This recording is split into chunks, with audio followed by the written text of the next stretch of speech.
Here we are at Kiki Marie's tiny houses.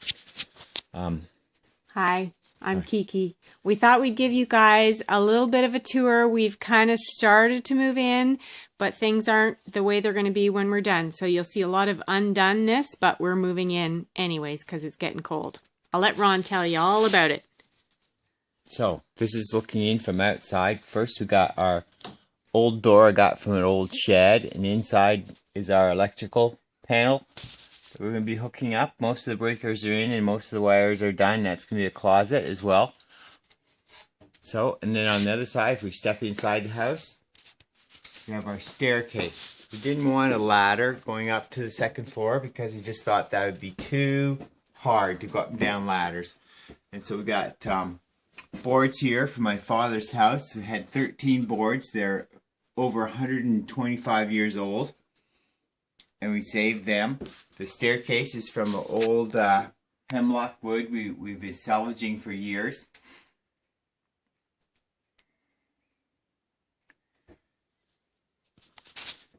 So here next we have some old barn house doors from a house that we got, and we took them apart and made them part of the wall. So we've used these white doors all over the place in the house for shelving, for kitchen cupboards, for everything.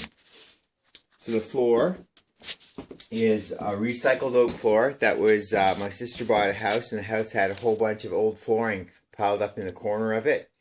And she gave it to me. So we sanded it, cleaned it down, and varnished it. And it looks really, really old, but it's a nice solid oak floor. Here's our spot where we're going to put our 2 Siamese cats and our 3 Chihuahuas. They're going to live under the staircase there in their own little condo apartment. At nighttime. At nighttime, that's where they'll be. Let's leave that open for light. So here we have, next is our wood stove. We got this wood stove given us by our friends, Linda and Andrew. They switched over to propane, so they gave us their old wood stove, their own chimney, insulated chimney, the whole thing.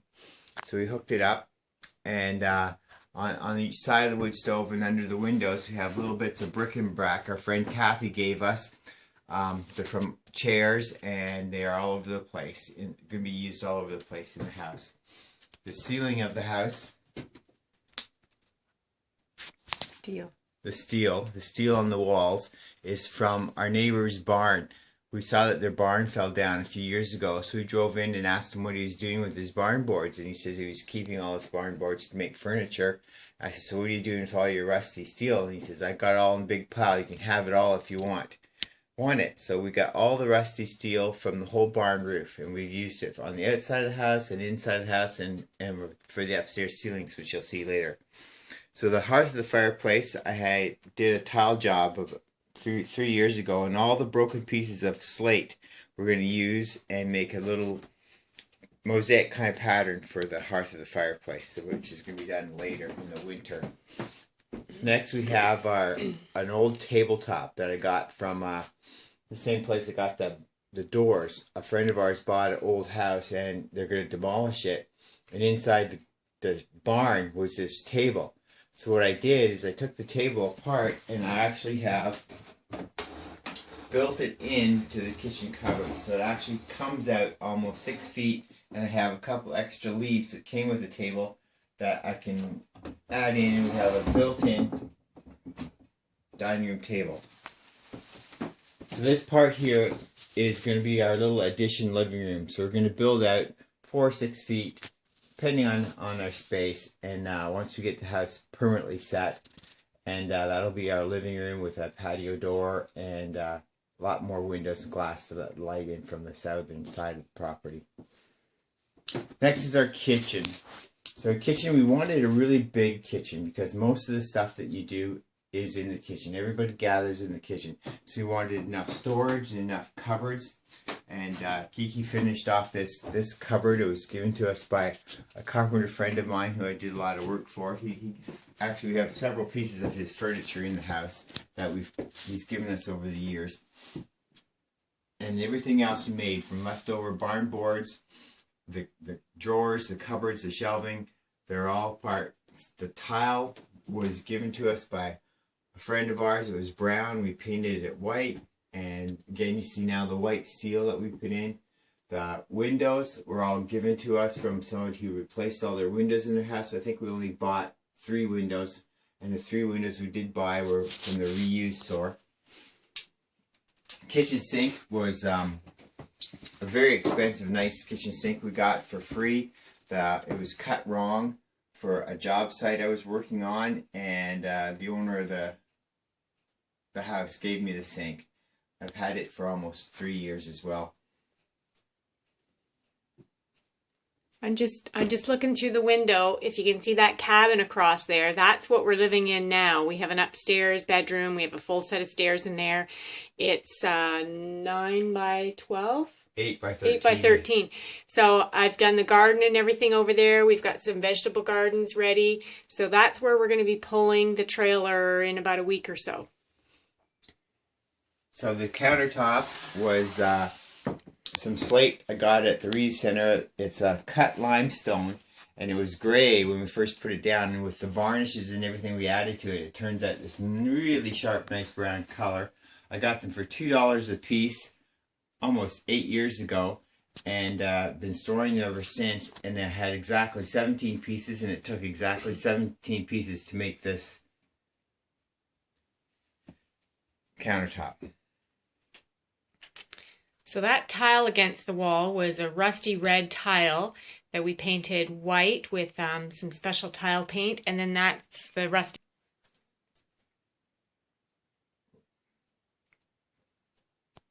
So this is our ceiling we got from storage containers. A company near about 10 miles from us was bought a machine from Europe for a water bottling company, and it came on skids, hemlock skids. 24 feet long, 8 feet wide, with 2-inch hemlock. And so we basically we got it all for free. He delivered a transport load of it to our property, and from that we made all our ceiling, most of the walls, most of the plywood for the house was all from these skids, these huge shipping containers.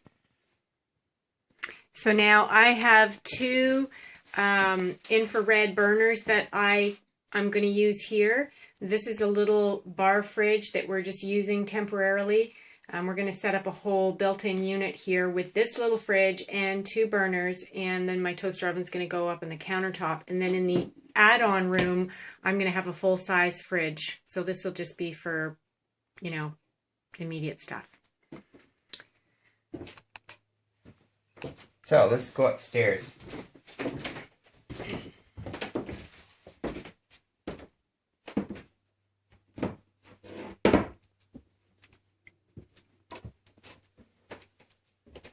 So from that farmhouse that we got, they had these apple crate bins and storm windows. So we made the wall out of storm windows, and the apple crate cranes actually fitted perfectly inside the space of the windows. And Kiki is going to put curtain material up in the top of the window parts.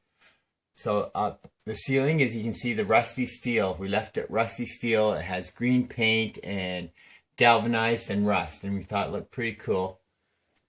So let's carry on upstairs. So this is another one of the barn doors from the house that we cut to make fit in these spaces. So this is our bedroom.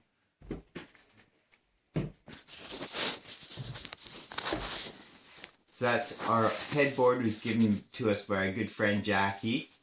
Her grandfather made it as part of a hutch, and so we just hung it on the wall. The bed, we made the bed with big pull-out drawers for our clothes. And Kiki did the back wall window with a turquoise blue color, and we're gonna have that's gonna be our accent color in the house. Our ceiling is once again the rusty steel, which is all painted white, and it's rounded down at the sides, and it kind of made it look sort of like Airstream style. And we wanted it the upstairs of the house tall enough that we could stand up in most of the upstairs. So the house is a little taller than most tiny houses are supposed to be. 13'6" is the correct height that you have to go down the road, but ours is almost 15 feet tall because it's going to be more permanent rather than being driven all over the country. And then that chair is one of 4 chairs that we rescued out of going to the dump, and I painted them. And then this fabric, I got these 2 fabrics here from Value Village for $4, and that's what I'm going to be using in the bathroom windows that Ron told you about. So here's where our chimney is going up through to the up in the roof. And here we've got 2 closets going in for extra clothing and storage. So built in on each side of the chimney. And we are just building a little cupboard here for our bathroom. And the bathroom is around the corner here. So these closets aren't done yet, but you can get an idea. So this is our sink. We put the sink outside of the bathroom to make more space. And this is from a old sink that was at my sister's property where we got the oak flooring from. It was buried in the dirt in the ditch, and dug it out and cleaned it all up, and that's a big piece of Douglas fir for the countertop, and these spindles were part on her property too, just laying outside. So I made a little vanity. I still have to make the door and hook the plumbing up. The door behind it was given to us by Jackie as well, and it's basically structural because it's holding up the roof of this little addition. And then we go into the bathroom. But before we go there, this space here is the 2nd floor of that little knockout room, and I'm going to have a little small front end load washer, and I'll hang my clothes up to dry, and I'm going to have a little art studio in there. So there's actually going to be some windows in there. So going in the bathroom, there's another old door. Here again we have the rusty steel, and we have really old barn boards that we whitewashed down, and they're from our neighbor's house beside my dad's house, and they're well over almost 150-year-old boards that were on the roof of his house. I had to take the shingle nails out and everything and sand them all down to put them in here. Some of them are 20 inches wide. And this is a bathtub we got at the Restore for $40. I had to cut it smaller to fit in this space, and because we figured if we're going to live in a tiny house, we wanted a few things that it had to have. It's not normal for most tiny houses to have these kind of things, but a bath is nice to have, and a big kitchen and a staircase. And those are the 3 things we wanted, and that's, for our needs, works out perfectly. And there you can see the apple storage bins, has the labels on them, and the rest of the storm windows. And then the floor, you can see how the floor turned out up here. You can see where Ron, what did you do with the beams? We notched out the beams, so we inlaid the floor down inside the beams. So it's we gained 2 inches of headroom, but it's made a really nice pattern in the floor. It almost looks like furniture. Oh, and we're going to use a composting toilet right there. For now, but eventually we're going to have a sewage pump, no? Well, we're going to have a composting toilet in here. I think that's the plan. All right, well, you've seen from our blog, you've seen the outside of the house, and now we've given you a little tour, a video tour of the inside of the house before we bring more of our stuff over and make a huge mess before we get organized. So when we're all set up and done, we'll show you the next stage, and then when we've actually moved the trailer and done the build out, we'll show you that too. So now Ron builds these, and each one is totally unique. None will be the same. This one, because we are living in it full time, we didn't want to live in an itsy bitsy little tiny house, so we've made some accommodations for that. But Ron can build any size for traveling or for putting at your hunt camp or whatever. All right, thanks guys. See you later. Bye-bye.